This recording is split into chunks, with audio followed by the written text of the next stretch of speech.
চলে এসেছি অর্গস এডুকেশনের নিউমেরিক্যাল প্রবলেমের সেকেন্ড পার্ট নিয়ে। এখানে চলে আসছি 4 নম্বর কোয়েশ্চেনে। Find out the capacity of reservoir from the following data. The CCA is 80,000 hectare. এখানে ক্রপগুলোর আমার রাইস, হুইট, সুগার কেন, এদের আমার বেস পিরিয়ডগুলো দিয়ে দিয়েছে 120, 120, 320। ডিউটিগুলো দিয়ে দিয়েছে হেক্টর পার কিউমেকে 1800, 2000, 2500। আর ইন্টেন্সিটি অফ ইরিগেশন কত বলেছে? 25%, 30%, 20%। বলেছে assume to canal and reservoir losses 5% and 10% respectively. তাহলে প্রথমে যখন ক্যালকুলেশনে আসছে আমি ডেল্টা মানে জানি কি 8.64 B/D। তাহলে প্রথমে যখন আমি রাইসের জন্য ডেল্টা বার করছি কী হবে? রাইসের জন্য ডেল্টা বার করছি 8.64 B/D। তো রাইসের আমার এখানে আমার বলে দিয়েছে যে রাইসের বেস পিরিয়ড হলো 120 আর ডিউটি কত 1800। সো 8.64 B/D করে আমার বেরোচ্ছে 0.576 মিটার। তারপর আসছে হুইটের জন্য ডেল্টা আসছে কি সে একই সেম ফর্মুলা। এখানে বি কত হুইটের জন্য 120 আর ডিউটি কত 2000 করে আমার আসছে 0.518। 3 number delta for the sugar cane same formula একইভাবে বেরোলো আমার 1.106 metre. So calculation area of each crop মানে হলো আমাকে এখন প্রত্যেক কটা ইন্টেন্সিটি অফ ইরিগেশন বলে দিয়েছে পার্সেন্টেজে। তো তার রেসপেক্টে আমি এরিয়া বার করছি। কীভাবে করবো? রাইসের জন্য 25% বলেছে, 25/100 ইন্টু 80,000 হেক্টর আছে তাদের সিসিএ, তাই করলাম। করে আমার 20,000 হেক্টর বেরোলো। এরিয়া অফ দ্য হুইটের জন্য সেই 30% আছে, 30/100 ইন্টু 80,000 করলাম, করে আমার 24,000 হেক্টর বেরোলো। সুগার কেনের জন্য এরিয়া কত 20% বলে আমার 20/100 ইন্টু 80,000 থেকে আমার পাচ্ছি 16,000 হেক্টর। এবার হলো volume of water required for the each crop. কত ভলিউম আমার অফ ওয়াটার লাগবে এক একটা ক্রপের জন্য। ভলিউম মানে হলো এরিয়া ইন্টু ডেল্টা। এই জায়গাটা মনে রাখতে হবে, ভলিউম মানে হলো এরিয়া ইন্টু ডেল্টা। কেন? আমরা জানি এরিয়া ইন্টু হাইট মানে হলো ভলিউম। তো সেক্ষেত্রে ডেল্টা হলো হাইট ডিনোট করে, তাই আমি এরিয়া ইন্টু ডেল্টা করেছি। তো রাইসের জন্য ভলিউম কত আসছে?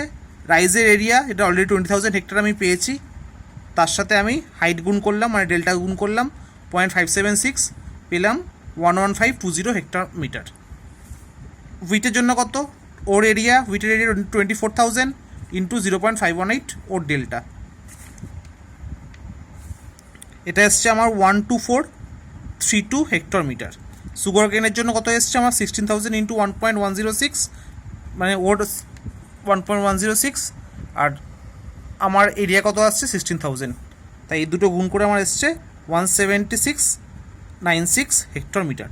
তাহলে টোটাল ভলিউম কত? টোটাল ভলিউমের জন্য আমি এই তিনটে ভলিউমকে যোগ করলাম, তাই আমার 41648 হেক্টর মিটার আমার পুরো ভলিউম এলো। তারপর কনসিডার দ্য ক্যানেল লস 5%। এটা আমার কোশ্চেনেই বলা ছিল ক্যানেলের লস কত 5%। So water required at the head of the ক্যানেল, তার মানে আমার কত দরকার? আমার যেই ভলিউমটা দরকার ছিল সেই ভলিউমের সাথে আমি 5%, দ্যাটস মিনস 105, 105/100 করলাম, কিন্তু 5% এক্সট্রা করে আমার এসছে 4373 0.40 হেক্টর মিটার। তারপর রিজার্ভারের জন্য লস ছিল again the consider the reservoir loss 10%। So capacity of reservoir তাহলে কি ওই 43730 যেটা আমি 0.40 যেটা আমি অলরেডি আগে পেয়েছি সেটার জন্য 10% মানে কি 10% মানে কি 100 দরকার, তারপর আরও 10% মানে 110/100 পার্সেন্টেজের জন্য করে আমার আসছে এত হেক্টর মিটার। এবার নেক্সট আমি প্রবলেমে চলে আসছি। নেক্সট প্রবলেমে বলেছে the command area of the channel is 4,000 hectare. The intensity of the irrigation of the crop 70%। The crop requires 60 semi of water in 15 days when the effective rainfall recorded 15 semi during period। এক নম্বর বার করতে বলেছে the duty of the head of the field. 2 number বলেছে the duty of the head of the channel. 3 number বার করতে বলেছে the head discharge at the head of the canal. Assume total loss 15%। মানে আমাকে সিসিএ বা command area বলে দিয়েছে 4,000, তার মধ্যে ইন্টেন্সিটি অফ ইরিগেশন কত বলেছে 70%। The crop require 60 semi of the water, মানে ক্রপটার 60 সেমি ওয়াটার দরকার। যেহেতু সেমি ইউনিট আছে তাই আমি বুঝতেই পারছি it is the unit of delta and water in 15 days, right?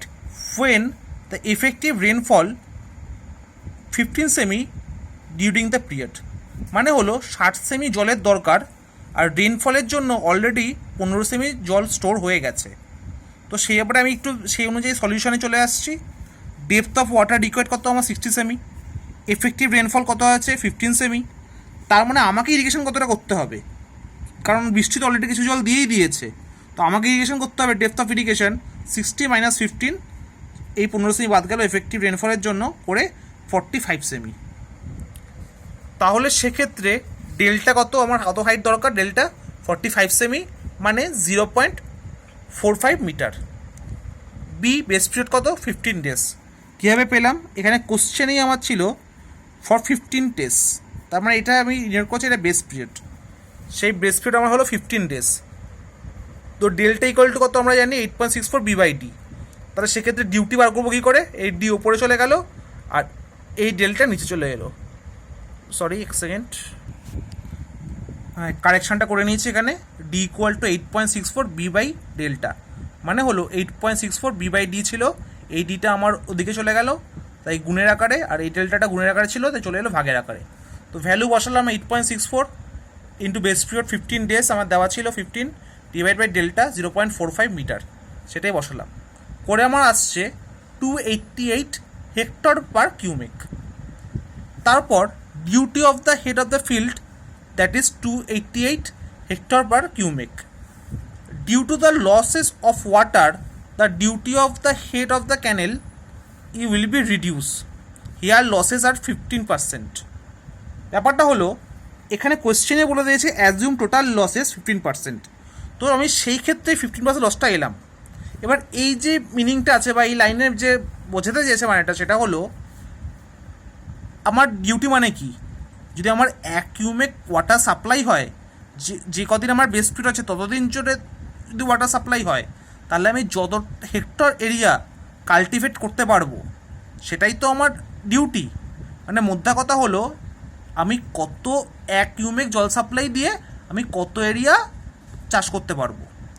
এবার যদি আমার জল লস হয়ে যায় বা জল কমে যায়, লস হয়ে যাবে নাকি জল কমে যাচ্ছে, তাহলে কি আমি ওই জল দিয়ে বেশি জমি চাষ করবো না কম জমি চাষ করব? সেক্ষেত্রে আমি বুঝতেই পারছি যদি আমার সেক্ষেত্রে জলের পরিমাণ কমে যায় তাহলে আমি কম জমি চাষ করব।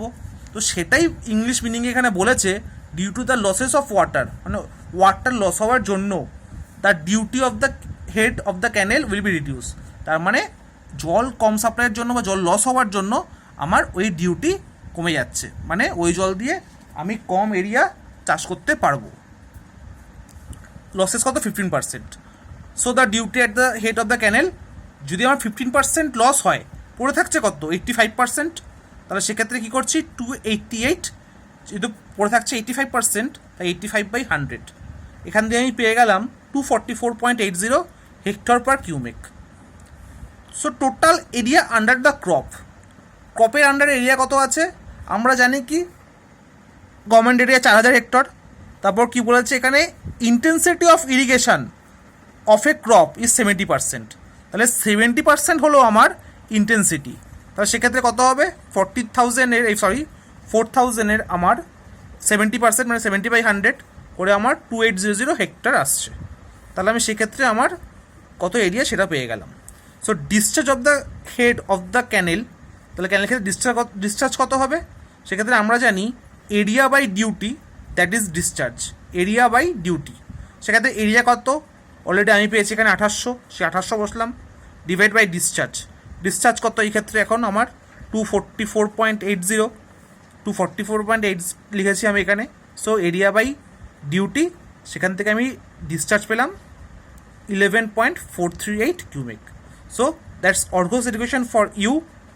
Like, subscribe and comments. Thank you.